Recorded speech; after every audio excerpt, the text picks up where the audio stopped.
जहरीली cough syrup syndicate का mastermind Shubham Jaiswal का एक वीडियो सामने आया है। इस वीडियो से यूपी के बड़े बड़े लोगों में हलचल पैदा कर दी है। शुभम जायसवाल ने इस वीडियो में अखिलेश यादव का भी नाम लिया है। तो सुनिए शुभम जायसवाल ने इस वीडियो में क्या कुछ कहा। मुझे बहुत परेशानी हो रही है, मैं बहुत झेल रहा हूँ और मैं इसलिए हटा बढ़ा हूँ क्योंकि देखिए मैं एक व्यवसायी हूँ। मैं कभी पुलिस फौजदारी केस जेल मैंने नहीं देखा है और पुलिस का नाम सुन के सबको डर लगता है। हम छोड़िए, मेरे साथ सारे व्यापारी परेशान हैं, सबको प्रताड़ित किया जा रहा है, सबको परेशान किया जा रहा है, मुकदमे उल्टे सीधे लिखे जा रहे हैं। ऐसा हमारे द्वारा कुछ नहीं किया गया, ना मेरे द्वारा ना मेरे व्यवसायियों के द्वारा। हमने एक नॉर्मल दवाओं की क्रय और विक्रय विधि पूर्वक की है, सारे कागजात के साथ की है और किसी तरह की कोई सेल फर्में हमारे द्वारा नहीं बनाई गई हैं। जिन दुकानदारों को हमने माल बेचा है, जिस टाइम हम माल बेचते थे वो दुकान उस टाइम एग्जिस्ट करती थी। मेरे पास उसके एविडेंस है, मेरे पास उसके प्रूफ हैं और मैं चाहता हूं माननीय मुख्यमंत्री से मैं दोबारा निवेदन करना चाहता हूं कि कृपा करके इसकी स्पष्टीकरण, इसकी जांच आप करा रहे हैं मुझे पता है, लेकिन कृपा करके इसमें आप इस तरीके की जांच ना कराएं जिसमें हम दोषी हों, क्योंकि हम दोषी नहीं हैं माननीय मुख्यमंत्री जी। और ये जो भी लोग ये आपको फैला रहे हैं या बोल रहे हैं, ऐसा कुछ भी नहीं है। आप इसकी जांच करा लीजिए और हमारी मदद करिए। आपसे उम्मीद है, आप न्याय करते हैं हर जगह और हम चाहते हैं कि आप हमारी मदद करिए मुख्यमंत्री जी। जी प्रणाम, मैं शुभम जायसवाल, मैं बनारस का रहने वाला हूँ। आज काफ़ी दिनों से, लगभग 1 महीने से मेरे बारे में news channel, social networking sites और बड़े बड़े नेताओं के प्रेस कॉन्फ्रेंस में मेरे बारे में बोला जा रहा है कि मैंने जहरीली सिरप बेची है, जहरीली दवाओं का मैं क्रय विक्रय किया हूँ। मेरे द्वारा बेची गई दवाओं से बच्चों की मौत हुई है, मासूम बच्चों की मौत हुई है और भी काफ़ी तरीके की बातें फैलाई जा रही हैं। यहाँ तक कि सदन में भी ये बात बोला गया है कि यूपी में और बनारस में मेरे द्वारा ऐसी दवाओं का विक्रय किया गया है जो कि प्रतिबंधित है, नकली हैं और नशीली हैं और ऐसी दवाएं जिनसे बच्चों की मौत हुई है। तो जी, मैं आप सभी को ये बताना चाहता हूँ कि ये सारी बातें झूठ हैं। माननीय अखिलेश यादव जी, जो कि समाजवादी पार्टी के राष्ट्रीय अध्यक्ष हैं, उन्होंने भी इस पे टिप्पणियां की हैं। उनके अलावा भी बहुत से नेता लोग ऐसा बोल रहे हैं कि मैंने जहरीली सिरप बेची है, बच्चों की मौत हो गई है, या खांसी हो तो आप सिरप मत पीजिए। जी, इस तरीके की बहुत सी बातें हुई हैं। आप सभी को मैं बिल्कुल क्लियर करना चाहता हूँ कि ये सारी बातें झूठ हैं। मेरे द्वारा ऐसा कोई कार्य नहीं किया गया है।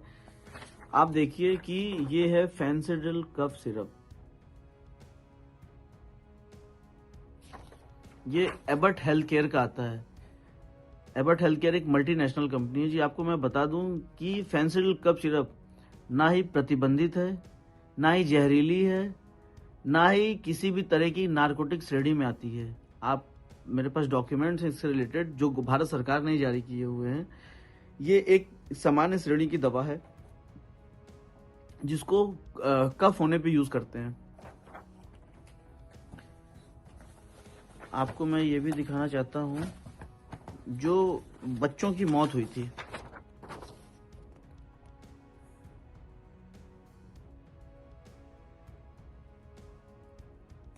ये श्रीसन फार्मा द्वारा मैन्युफैक्चरिंग की गई थी। छोटे बच्चों की दवा है, पीडियाट्रिक दवा बोलते हैं, कोल्ड ड्रिप सिरप।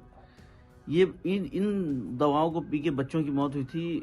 इसमें उतना डिटेल मुझे नहीं पता है, बट वो दवा और फेंसिडिल और ये कोल्ड ड्रिप दोनों डिफरेंट दवाएं हैं। इन दवाओं से, मतलब फेंसिडिल से किसी बच्चों की मौत नहीं होती क्योंकि वो बच्चों के लिए सिरप है ही नहीं है, वो अडल्ट्स के लिए है और बच्चों की सिरप अलग आती है जो कि ये है जिससे बच्चे पी के मरे थे। तो माननीय अखिलेश यादव जी, माननीय नेता, मैं आप सभी को ये बताना चाहता हूँ कि कृपा करके इस तरीके की राजनीति ना करें और ना ही लोगों को आप भ्रम में डालें कि यूपी में या बनारस में ऐसी सिरप बेची गई जिनसे बच्चों की मौत हो गई थी। जी, आपको मैं बता दूं कि फेंसिडिल कफ सिरप की जो मैन्युफैक्चरिंग होती है, मैं आपको पूरा डिटेल बताना चाहता हूं कि इसको भंडारण, आपको तो पहले बता दूं किसी तरीके का ऐसा गवर्नमेंट का कोई रूल नहीं है कि इसकी कोई लिमिट है, इसको भंडारण करने की लिमिट है या इसको क्रय विक्रय करने की लिमिट है। इसकी बेचने की विधि, हमने काम करने से पहले ड्रग डिपार्टमेंट में RTI डाला था, जिससे हमें रिप्लाई आया था। इसको बेचने का तरीका उन्होंने ये बताया था कि लाइसेंस धारियों को माल बेचना है, और उनका सारा भुगतान जो है, जो उससे रिलेटेड पेमेंट है, वो सिर्फ बैंक से ही करना है।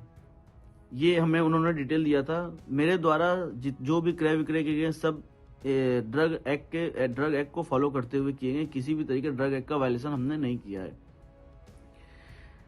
आपको बता दें कि कंपनी इसको कैसे बनाती है। कंपनी बनाती है तो इसमें जो कोडिन फॉस्फेट होता है, कोडिन फॉस्फेट का कोटा भारत सरकार के अंडर में, मिनिस्ट्री ऑफ फाइनेंस के अंडर में एक डिपार्टमेंट होता है CBN, central bureau of narcotics, जो इसका कोटा कंपनियों को अलॉट करता है। सारी कंपनियों को वही कोटा अलॉट करते हैं, कोडिन का कोटा अलॉट करते हैं। मानिए एग्जांपल कि 5 किलो कोटा एबट हेल्थ केयर ने खरीदा, उससे उन्होंने 5 लाख बोतल मैन्युफैक्चरिंग की फेंसिडिल की, तो वो उसका ब्यौरा भी भारत सरकार को बेचने से पहले देते हैं कि हमने ये कोटा लिया तो इससे 5 लाख बोतल फेंसिडिल कफ सिरप का मैन्युफैक्चरिंग किया है। तो आप बताइए कि अगर वो 5 लाख बोतल का जब मैन्युफैक्चरिंग करके डिटेल का भारत सरकार को दे रहे हैं, तो वो माल बना के बेचेंगे ही। माल फिर वो बिल करते हैं हमारे जैसे डिस्ट्रीब्यूटर्स को। आपको बता दें कि इंडिया में इकलौते हम अकेले डिस्ट्रीब्यूटर नहीं थे, अकेले हम बेचने वाले नहीं थे। बनारस झारखंड में मेरे पास था साइली ट्रेडर्स के नाम से, दिल्ली में एक फर्म थी, उत्तराखंड में एक फर्म थी, MP में एक फर्म थी। इस तरीके से और भी काफ़ी जगह कई फर्में थी जहाँ पे कंपनी फेंसिडिल बिल करती थी।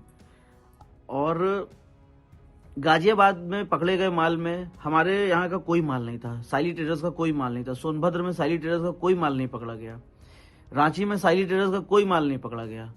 तीनों जगहों का माल जो था वो दिल्ली का था। उस पर बैच नंबर, एक्चुअली क्या होता है, दवाओं पे बैच नंबर मेंशन होता है, जिससे आप पता कर सकते हैं या कोई भी डिपार्टमेंट पता कर सकता है कि ये माल किस जगह का बिल हुआ है।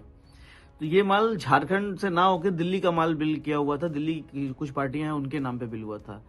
लेकिन मैं ये नहीं समझ पा रहा हूँ कि जो भी कार्रवाई की जा रही है सिर्फ और सिर्फ मेरे ऊपर की जा रही है, जबकि मेरे द्वारा इस तरीके कोई कार्य, ये जो डॉक्यूमेंट्स अभी जो आप देख रहे हैं, ये मेरे द्वारा ही गवर्नमेंट को दिया गया था। जब मेरे यहाँ पे एक्चुअली फेंसिडिल कफ सिरप का प्रोडक्शन कंपनी बंद कर दी है, रीजन कि इसी तरीके डिपार्टमेंटल हेडक होते थे तो कंपनी ये बंद कर दी है। कंपनी ने बनाना बंद कर दिया। हमारे पास भी जो भी स्टॉक पड़े हुए थे, हमने उसको लास्ट टाइम जुलाई लास्ट में हमारे यहाँ से स्टॉक खत्म हो गया था, हमने सब माल बेच दिया था। सारी पार्टियों को, सारे लाइसेंस धारियों को बेचा था। किसी तरीके के अवैध व्यापार करने वालों को हमने माल नहीं बेचा है। जिसको भी दिया है सब दुकानदार थे, उनके लाइसेंस थे, उनके ड्रग लाइसेंस, उनके वैलिड ड्रग लाइसेंस उनके पास थे, उनके रूटीन GST सर्टिफिकेट थे उनके पास, उनके दुकान का GPS फोटो हमारे पास था कि उनकी दुकानें हैं कि नहीं है। हमने GPS फोटो, उसके बाद जब हम माल बेचते हैं उनको, तो हमने उनसे ऑर्डर पैड पे, लेटर पैड पे ऑर्डर मंगाया जाता है मेरे द्वारा। उसके बाद उनको बिल करते हैं माल बिल करने के तरीका ये है कि उनका हम सेल इनवॉइस बनाते हैं, E-वे बिल बनाते हैं, E-इनवॉइस करते हैं, और ट्रांसपोर्ट के थ्रू माल भेजते हैं। तो ट्रांसपोर्ट की बिल्टी होती है। जो E-वे बिल बनता है, जिस गाड़ी से माल उस पार्टी को डिलीवर होता है, उस गाड़ी का डिटेल उस E-वे बिल पे मेंशन होता है, ताकि मतलब वो ओवरऑल सारा बिल कंप्लीट करके फिर हम माल उनके पास भेजते हैं। लोग बता रहे हैं कि माल मेरे द्वारा भेजा गया माल उनके पास नहीं पहुंचा है, या वो सिर्फ कागजों पे फर्म है। आपको मैं बता दूं कि जो भी E-वे बिल पे गाड़ियों का डिटेल है, उससे टोल का डिटेल निकाल लिया जाए, चेक कर लिया जाए कि गाड़ियां वहां गई हैं कि नहीं, माल उनको डिलीवर हुआ है कि नहीं। हमारे पास माल डिलीवर होने के बाद हम बिल की रिसीविंग लेते हैं, बिल्टी की रिसीविंग लेते हैं। हमारे पास ऑल डॉक्यूमेंट्स हमने ड्रग डिपार्टमेंट्स के लिए मेंटेन करके रखा था, जो हमने अपने झारखंड ड्रग डिपार्टमेंट को दिया। झारखंड ड्रग डिपार्टमेंट द्वारा जहां जहां हमने माल भेजा, वहां के ड्रग अथॉरिटी को ये शेयर किया गया। उसके बाद जहां जहां हमने माल बेचा था, वहां वहां हमारे खिलाफ मुकदमा ड्रग डिपार्टमेंट द्वारा लिखवाया गया, और NDPS मुकदमे लिखवाए गए, 420 में मुकदमे लिखवाए गए। बनारस, जौनपुर, चंदौली, गाजीपुर, सोनभद्र, हर जगह हमारे खिलाफ मुकदमे लिखवा दिए गए हैं। आपको मैं बता दूं कि मेरा किसी तरीके का या मेरी फैमिली का किसी तरीके का कोई भी आपराधिक हिस्ट्री नहीं रहा है, क्योंकि हम एक व्यवसायी परिवार से बिलोंग किए हैं, और हम सिर्फ व्यवसाय किए हैं। एक दवा व्यवसायी होने के नाते हमने फेंसिडिल जिस तरीके से बेचा, उस तरीके से बाकी प्रोडक्ट्स भी हमने बेचे हैं। उसका डेटा कोई नहीं दे रहा। 100 करोड़ की बात की जा रही है, 100 करोड़ का माल खपा दिया गया, माल बेच दिया गया। जी हाँ, बिल्कुल हमने माल बेचा है, क्योंकि कंपनी बना रही है तो हम लेंगे। अगर हमको दोषी बनाया जा रहा है तो कंपनी दोषी क्यों नहीं है? जिस तरीके से कंपनी ने हमको माल दिया, उस तरीके से हमने आगे पार्टियों को बेचा है, और किसी को भी हमने माल बेच दिया, हम उनसे पेमेंट लेने के हकदार है ना, कि वो माल का क्या कर रहे हैं, उसका डिटेल हम नहीं दे सकते हैं, या हम नहीं ले सकते हैं उनसे। गाजियाबाद, सोनभद्र में भी मुकदमा हमारे खिलाफ लिखा दिया गया। गाजियाबाद में आपको बता दें कि गाजियाबाद में जो भी अभियुक्त पकड़ा गया माल के साथ, सौरभ त्यागी से मेरा कोई संबंध नहीं था।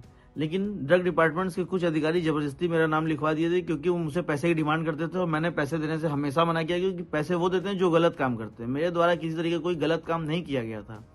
ड्रग डिपार्टमेंट्स के बड़े अधिकारी जो हैं, उन्होंने जबरदस्ती मेरा नाम वहाँ फ़ोन करके लिखवाया।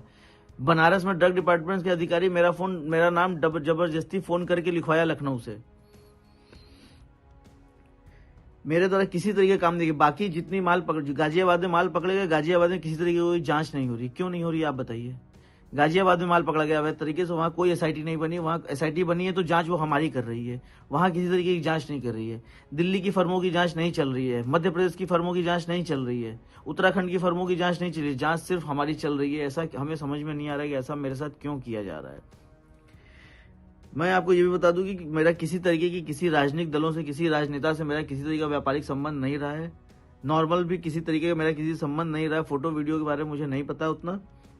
और एक और छोटी सी बात बताना चाहता हूँ। ये राजा ज्योति आनंद सिंह एक हमारे मित्र रहे हैं, हमारे साथी रहे हैं।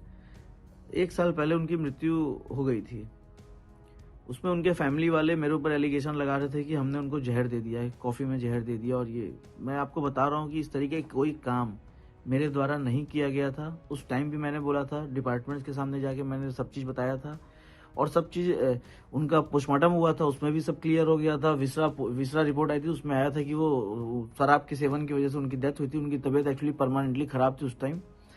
और उनके घर वाले हैं, उनके कुछ रिलेटिव, उनके जीजा, उनके पिताजी हमसे बहुत पैसे की डिमांड की लगभग, जो मैंने नहीं दिए, क्योंकि वो मुझे धमकी देके पैसे मांगते थे कि तुमको इसमें फंसा देंगे अगर पैसे नहीं दोगे तो। दोस्तों देखिए, लोग मेरे खिलाफ बहुत उल्टा सीधा बात कर रहे हैं। मैं किसी तरीके का कोई अवैध काम मेरे द्वारा किया ही नहीं गया है। मुझे फंसाया जा रहा है। माननीय मुख्यमंत्री जी से मैं निवेदन करता हूं कि जांच आप करवा ही रहे हैं, मुख्यमंत्री जी क्लियर जांच कराइए, ताकि मुझे फंसाया ना जा सके। मुझे हर जगह फंसाया जा रहा है। बाकी सारी पार्टियों को ये डिपार्टमेंट वाले बचा रहे हैं और सिर्फ मुझे फंसा रहे हैं। मैं आपसे निवेदन हूँ, माननीय अखिलेश यादव जी से मैं निवेदन करता हूँ कि कृपा करके गलत बातें आप ना बोलें। आप बड़े हैं, आप गार्जियन हैं, आप सीनियर हैं। और ये जो है कि एमपी और ये दोनों अलग हैं। मैं निवेदन करता हूँ कि सदन में गलत बातें ना फैलाएं। और किसी तरीके की मैंने ऐसा कोई कार्य नहीं किया जो अवैध हो। मैंने डिटेल, अगर इस पे नारकोटिक्स प्रोडक्ट की होता और एनारॉक्स होता तो मैं इसका क्रय विक्रय कभी जिंदगी में नहीं करता।